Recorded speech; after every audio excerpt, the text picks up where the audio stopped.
When I was growing up, the idea of home ownership was very foreign to me. It wasn't something our family did. It wasn't something that we talked about.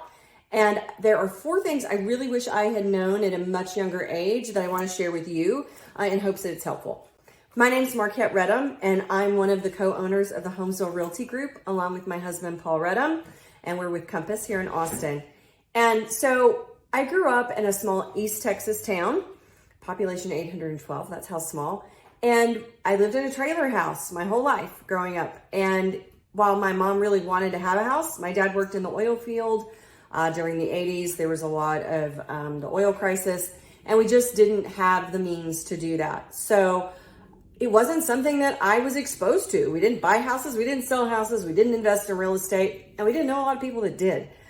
It wasn't until I met Paul and was in my late 20s, and then we got married when I was 30, that I really started to be exposed to this idea of home ownership and the benefits that you could get out of home ownership.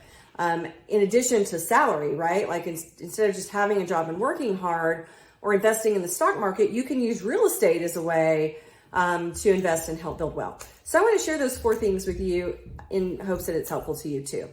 The first thing is that your home, everybody has to have a home. It serves 2 purposes.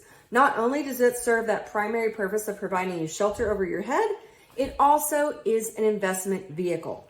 It's an investment in your future. So that's the first thing. You end up kind of those mortgage payments that you're paying end up being something that you can tap and help build you equity. So let's talk about that. That's the second thing, is that owning a home is kind of like having a savings account, if you will. So when you're paying rent on a property that you don't own, you're really paying the owner of that property who, unless they bought it cash, and great if they could, but usually they're turning around and paying a mortgage themselves to a bank. And when you own a property yourself and you buy real estate for your own, you're paying the bank on your behalf. And the more you pay towards that home and the more you pay off your home, the more equity that you have. So you'll get your down payment back and the money you pay toward the house. And if when you go to sell it, you're not upside down, meaning it's appreciated, it's worth more than what you paid for it, you get to take the money you've paid and any profit that there is on top of what you owe. So it really ends up being a way for you to pay for where you live and at the same time pay towards your future savings in terms of money. The third thing is that it is kind of an inflation hedge and can protect from inflation, which we are all talking about right now, right? And the Fed says they're continuing to raise interest rates and it's expensive to live. I know groceries are more than they have been in a while, and trying to get gas, things are just crazy.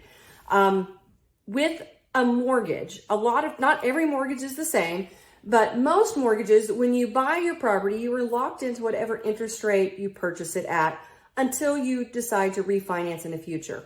So if I bought a house 3 or 4 years ago for a 3.5% interest rate, that is my interest rate for the next, let's say 30 years that I am going to be paying on that mortgage, which is great. So while the market may go up and down and inflation may go up and down, I've got that 3.5% interest rate.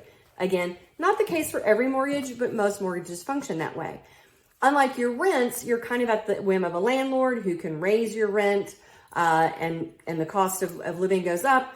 Your mortgage would be relatively stable. The other thing, the 4th thing that I wish I'd known is that owning real estate is a great tax benefit, that you get deductions that you get to claim. And I'm not an accountant, I'm not going to go into all that for you.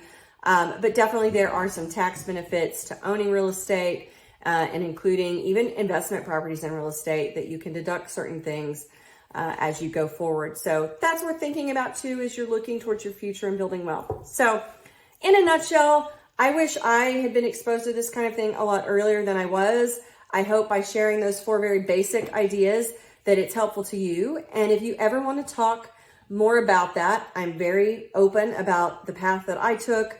And Paul is very willing to share his knowledge and experience with anybody so that you can also use that as a potential wealth building tool.